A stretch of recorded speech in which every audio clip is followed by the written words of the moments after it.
because my parents are doctors, I knew very early on in my life what I didn't want to do before I knew what I wanted to do. I think when I was in 8th standard that one day I'll be a CA. With a single track mind, that was my focus, and that's how CA happened for me. I've never once also seen a past paper. Wow. Even in CA.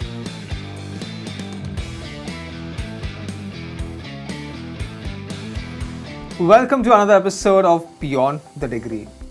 Joining us on this episode is someone who is an entrepreneur, a CA Gold Medalist, a CPA, a lawyer.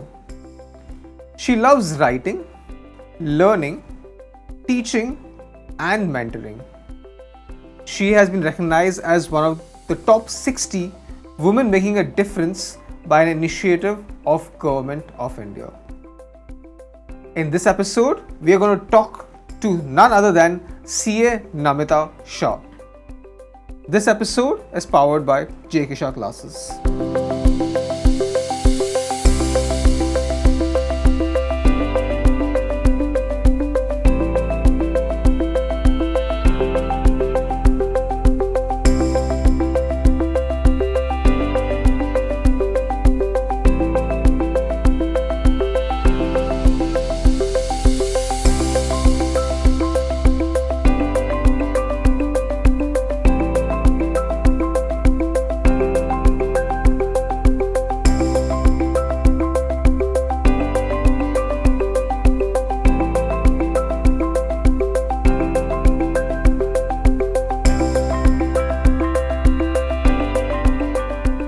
Namita, welcome to Beyond the Degree. It's a pleasure to have you here. Thank you so much. I'm really excited for our conversation together today. Thank you so much, Namita, for spending time with us over here and sharing your journey with all our viewers. Namita, tell me, your parents are doctors. Yes. How did you come into the field of chartered accountancy? That's very interesting actually. One of the reasons is because my parents are doctors, I knew very early on in my life what I didn't want to do before I knew what I wanted to do. Okay. So I was very clear because I grew up with medicines and needles. I knew that was not for me. And I knew that science was not something where my interests or my goals aligned.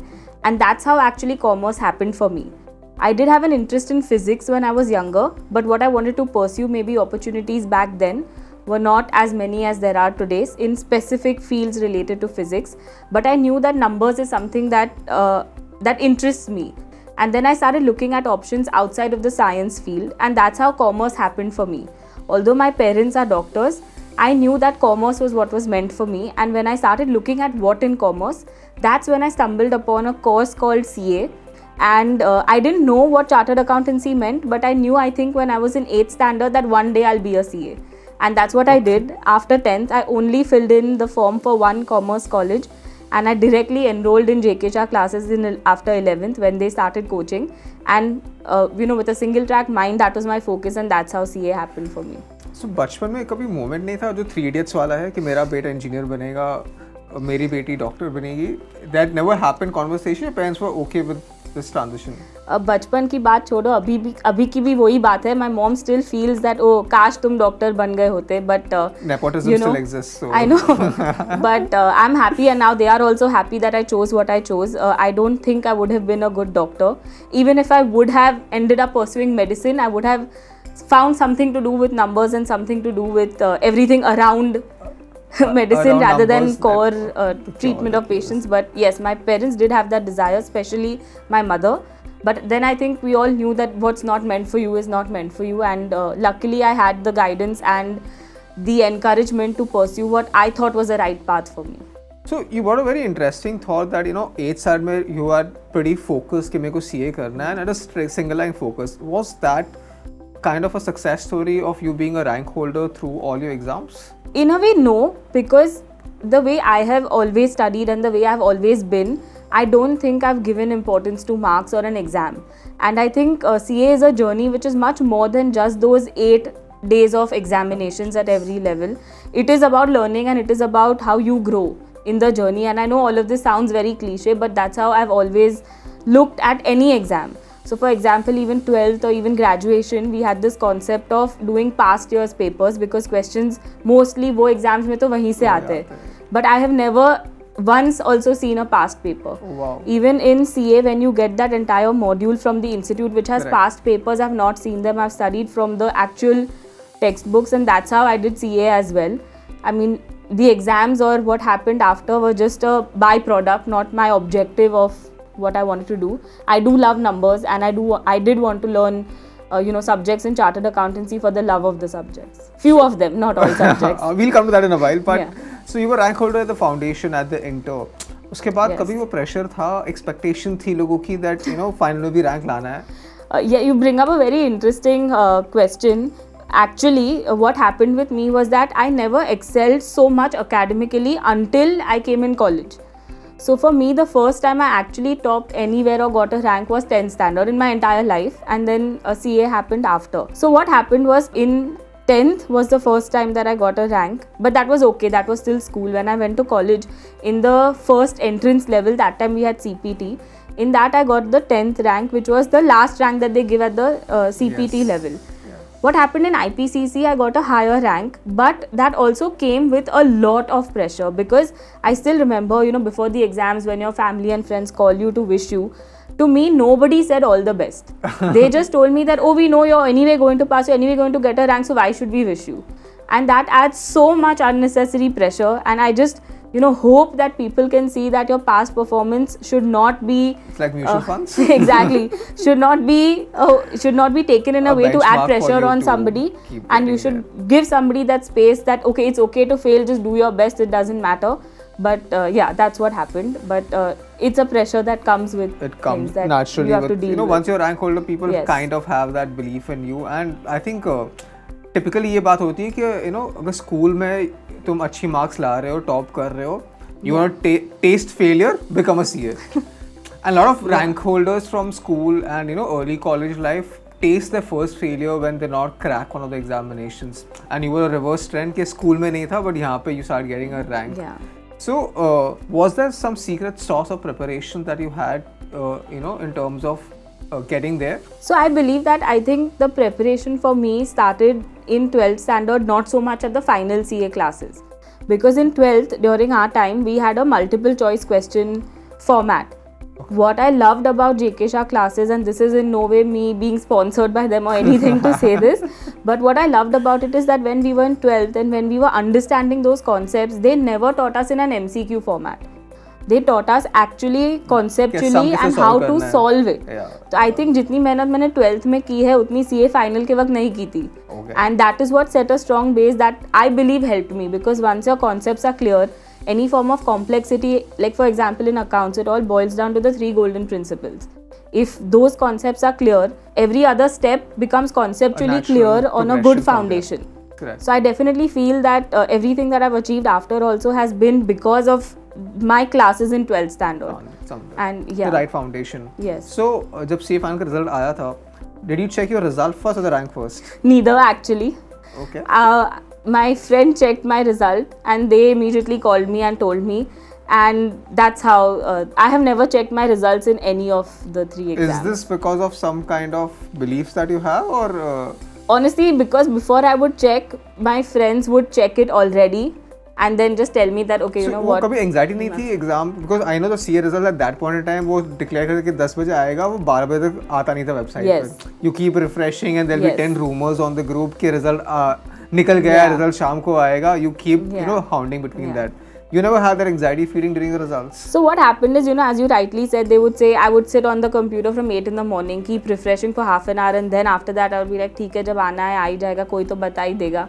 How much do I keep refreshing? Because seeing that refreshing screen and not seeing anything pop up gave me more anxiety than just being by myself and waiting that जब होगा वो जो होगा वही result है. That's interesting. I'll tell you, जब मेरा result आया था final का, I was at a training program. Okay. And there was a trainer going on, and मेरा laptop ऐसे आधा खोल के रखा था. And of course, mobile was handy because I was not focusing on the trainer. Yeah. So हर आधे घंटे में there will be a rumor that the result is out. Has come. I will switch my laptop on, put my numbers, and 2 बार तो उसने ignore कर दिया मेरे को. Then she's like, what are you trying to do? And that's when I had to tell everyone that I'm waiting for my results. So I will not be in focus. That's going to happen over here. And then the worst part is कि उस दिन मैंने admit card carry नहीं करा था. Oh, so I forgot my roll number. So you forgot that. So I remember that was a very anxious moment for me to know the results. But that brings me to a different question: is that how were you as a student in preparations? Like, were you someone who will study for 8-12 hours a day or for 6-8 hours a day and believe in efficiency, and more importantly exam ke din were you the student who will carry the book to the last minute या 24 घंटे पहले book छोड़ देते थे? Interesting question, but I'll start with saying that I'm a self-proclaimed nerd and I have absolutely no hesitation in admitting to it. Okay. I'm the one who goes to JK Shah classes and sits on the first row and takes notes of every word coming out of the teacher's mouth for the subjects that I love. Okay. I'll also give that disclaimer. So I was that kind of a student, and I still have my books, and in fact with JK Shah sir, when he used to talk, he used to think that okay, if somebody is not paying attention, maybe they're scribbling in their book, or he would want everybody to attentively listen. But I had told him that for me, understanding means writing. So when you are talking, I will be writing, but that doesn't mean I'll be scribbling or doing something else. I'm focusing and taking notes, and I showed him my notes after the first lecture and took specific approval that when you will be talking, I will be writing, otherwise I will not understand. Okay. And I was also the kind of a student, I still am that kind of a student, where if I don't understand something, even in a classroom of 100, I have no hesitation in asking. Because we are all there to learn. सवाल पूछना, सवाल किसी और के मन में भी होता है. Correct. But people are hesitant to ask questions. Correct. और अगर फिर भी नहीं समझ में आया, then in the break I would go and again request extra help. So I think that was the preparation that helped me. It was more than just the last 2 months or last 3 months or last 24 hours. It was the entire journey of maybe 3 to 4 years. Which again I think just stems from the love of the subjects. For me it was only 3-4 subjects, I'll say that. It was not all the others. I just crammed few months before, like most of us really do. And towards the end, yes, so my hours of studying progressively increased so I got 4 months of leave. So my exam was in May, so I got leave from somewhere around mid-Jan. Okay. So Jan-Feb was still a little less, but when it came to March and April, yes, I knew that I had to put in everything. This had to be my best shot. Correct. And of course the added pressure of people saying, oh, you're going to only get a rank, oh, you're going to only get a rank, worried me even more. So then they progressively increased, and towards the end it reached almost 12-14 hours a day. Okay. And I am the kind to revise everything one day before also and take my books till I reach the exam center. I'm absolutely that kind. Oh, so for me, I cannot leave the book till the last minute. Yeah. So I relate to that. I think even the last दिन for some reason till अगर 10 बजे exam है, 9:59 is when I'll drop the book outside and then walk into the room and stuff. But of course, the point over here is that everyone has different studying techniques. Correct. You don't have to replicate someone else's, because what may work for you may not work for me. Absolutely. Like I used to study till late in the night. मैं रात को 4-5 बजे तक पढ़ सकता था. If you asked me to wake up at 6 in the morning and start studying, I could not do that. It was next to impossible for me to do that. But a lot of my friends used to wake up at 4-5 in the morning. So I became the alarm clock. So 5 baje I will wake them up and then I'll go to sleep. I know, and I get my piece of studying at that point in time. So ये जो काफ़ी बार discussion होता है 5 AM club join कर लो, सुबह पढ़ाई कर लो, रात को पढ़ाई नहीं करनी चाहिए, या 12 hours 14 hours पढ़ना चाहिए, that all are myths. Absolutely. You have to look at what your skill strengths and are there, and उसके हिसाब से plan your schedule out there. Now articleship, college and classes. How were the 3 years becoming a chartered accountant? So, they were the most grueling years of my life, but I think that's what also adds discipline and transforms you in a way. For me, it was very clear. I started my articleship with Ernst & Young. Then I moved on to another firm, which was an India-based firm that deals in the luxury goods, diamond and jewelry industry. And I was very clear that learning is not only what books of chartered accountancy teach me, but also what articleship teaches me. So I was very clear that I'm not going to miss a single month or take extra leave for articleship so that I don't miss out on the practical learning. So I did not attend college because of course you can't do everything. And my college was kind enough to consider that, because they knew that everybody who was doing BCom was also pursuing some or the other course as well. And they knew that, okay, academically if I was fairly well managing, it was all right. So I did not attend college in my first and second year. I should not be saying it, but I will say it, that's the truth. I did not attend a single lecture. Okay. Then in my third year, the rules of the Mumbai University changed, where they made a 60-40 rule, where the paper was 60 marks and 40 marks was dependent on attendance, internal evaluation, external project evaluation and those kind of class participation aspects. So then I had to attend a bit in the third year, but initially, and then after that again I went back to the grind of articleship, CA classes and studying for the exams. But I was very conscious of one thing, that I did not bunk JK Shah classes except for that portion that I knew I was going to bunk in the exam also. Confidence. For example, derivatives, I just knew I could not understand it. The accounting standards on derivatives. So I knew that I'm going to bunk that class, but I'm going to also bunk it in the exam because I just could not understand it. So other than that, I would not bunk. So I was more conscious of that, and of course we have to make choices. I could not manage everything. So this is what I chose to not attend, and I know that I missed out a bit on college life, but I think everything else that came with chartered accountancy fairly well compensated. I think that's one of the negatives that the CA course somewhere comes with, that the college life goes for a toss. जो हम सब जगह पढ़ते हैं, देखते हैं, that experience goes for a toss somewhere. But I think eventually it works out well for a lot of people. Absolutely, I'm one example. Absolutely. So you did your articleship with the Big Four, and then you moved to a smaller, different organization. I'm sure at that point of time the thought process was to work with a reputed organization, have a brand name attached to your CV, or was it a natural choice to join EY? Okay, so for me it's always been about learning, whether it's my approach to examination or to what I do professionally. And the 1 year in EY of course set a solid foundation of what it's like to be a working professional. I mean, you're directly from being just about a teenager and moving directly from college to an MNC, which has so much of process, which has so much of structure, which has so much of professionalism in a way of speaking. I got, in a way, an exposure to all of that in Ernst & Young. At the same time, the thought process in my mind was that I didn't want to be one of those chartered accountants who didn't know how to file their own tax returns. And I was in audit in EY. And there it is specific in terms of, if you're in audit, then you're in audit, that too in a particular sector of clients that you work with. So I did not want to be one of those CAs who did not understand about taxation. It's not, I know that you can never be a master of all, but I at least wanted to be a jack of some. I wouldn't even say jack of all. So 3 years articleship, you wanted to ensure that you have a little more approach. I wanted a little more holistic learning experience, and articleship is more about learning than about doing a job.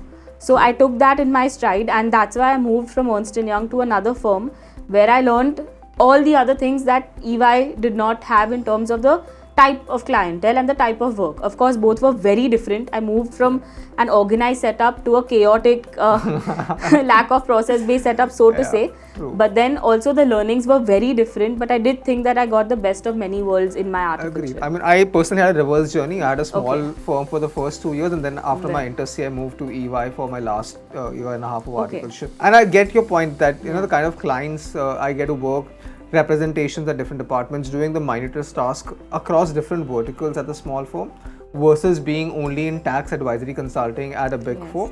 But I think both have their advantages. Here I got to learn how do you, present yourself, interact with the big players in the market. So if you had to recommend something to people who are looking out for articleship today, what should be their starting thought process? Maybe 2 questions they should ask themselves before choosing a firm. I think firstly, of course, nothing can take away from personal goals. Correct. And I think everything we do should be based out of goals that we want to aspire for ourselves.